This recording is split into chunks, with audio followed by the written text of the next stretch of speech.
गणेश विसर्जन मिरवणूक येथील वादातून तरुणाचा खून। सांगलीच्या अंकली गावात तरुणाच्या खुनानंतर ग्रामस्थ आक्रमक झाले होते। शीतल पाटील या 25 वर्षीय तरुणाचा उपचारादरम्यान मृत्यू झालाय। मृतदेह थेट आरोपीच्या घरासमोर ठेवत ग्रामस्थांनी अंत्यविधी न करण्याचा निर्णय घेतलाय। त्यामुळे गावात तणावाचं वातावरण निर्माण झालंय। पोलिसांनी तातडीने धाव घेत तिघा संशयितांना अटक केली असून कठोर कारवाईचे आश्वासन दिल्यानंतर परिस्थिती आटोक्यात आली। अंकलीमध्ये मिरवणुकीच्या दरम्यान नाचत असताना 3 मुलांनी एका इसमाचा खून केला।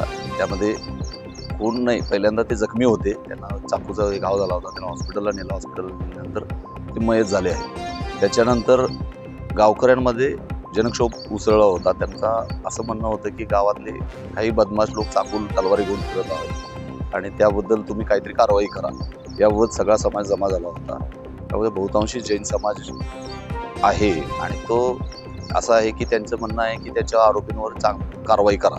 तर आम्ही त्याप्रमाणे आरोपींना अटक केलेली आहे आणि तपास अगदी चांगल्या प्रकारे करून आरोपींना जास्तीत शिक्षा होईल याकरिता आम्ही प्रयत्न करीत आहोत। आता गावात शांतता आहे, त्या लोकांनी आमचं ऐकलेलं आहे, त्यांची आम्ही समजूत घातलेली आहे आणि यापुढे असे कोणतीही काही घटना घडली तर आम्ही त्याला चोख प्रत्युत्तर देऊ पोलिसांमार्फत, अशी आम्ही त्यांना ग्वाही दिलेली आहे आणि याप्रमाणे पुढे कारवाई करून घेत आहोत। मी शशिकांत पाटील, माजी सरपंच, माजी तंटामुक्ती अध्यक्ष, 4 लाख रुपये बक्षीस मिळवणार। आज या ठिकाणी इतिहासातली पहिली वेळ आहे की जे प्रेत स्मशानभूमीतून परत येऊन जे मारेकरी आहेत त्यांच्या घरासमोर ठेवण्याचं इतिहासातील पहिली वेळ या अंकली गावामध्ये। त्या घटना वारंवार या ठिकाणी घडत आहे। आम्ही सगळा जैन मराठा लिंगायत समाज एका ठिकाणी गुन्हा गोविंदांना नांदतो, परंतु अट्रॉसिटीची भीती, याची भीती, त्यामुळं आम्ही कुणावर हातही उगारत नाही। परंतु असा प्रकार जो घडला आहे तो फार निंदनीय आहे।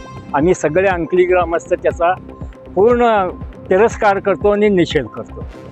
आज छोटा मुलगा 3 वर्षाचा आहे, मुलगी आहे जस्ट 4 वर्षापूर्वी लग्न झालेली मुलगी। आता त्याचा सांभाळ कशा करणार, कोण करणार? तो भटीवर कामाला होता, भटीवरनं काय पगार येणार, त्याचा उदरनिर्वाह होता। अक्षरशः ते कुटुंब आज उघड्यावर पडलेलं, त्यांच्या पाठीमागं कुणीही नाही आहे। आम्ही आता राहणार आहोत त्यांच्या पाठीमागं। या ठिकाणी पोलीस खात्याचे सगळे साहेब लोक येऊन समजूत काढली, काही आश्वासनं दिली, त्याबद्दल मी त्यांचाही आभार मानतो आणि आपलं पत्रकार आपलाही आभार मानतो। बोला। मी अंकलीचा माजी सरपंच आहे। आज आमचं हे आदिसागर कर्मभूमी असलेलं अंकली गाव आहे, शांततेत आहे, सगळं आहे। परंतु आज जर बघितलं तर ह्या 10 वर्षामध्ये आमचं नाव नाही तर हिट लिस्टवर यायला लागले। फक्त 4-5 लोकांच्यामुळेच हिट लिस्टवर यायला लागले।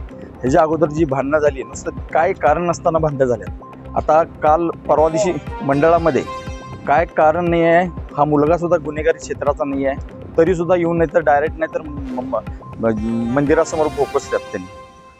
ह्या सगळ्या गोष्टी आहेत ह्या, त्यामुळं आज आमच्या गावातल्या महिला भगिनी सगळ्या स्मशानभूमीमध्ये गेलेल्या सगळं बॉडी नाही तर परत येऊन नाही तर त्यांच्या घरासमोर येऊन साहेबांना बोलवून नाही तर साहेबांनी आम्हाला सगळे सांगितले की त्यांना कुठल्या पद्धतीने शिक्षा होईल हे ते। त्यामुळे आम्ही तिथून परत नेलो, स्मशानभूमीमध्ये दहन केलं।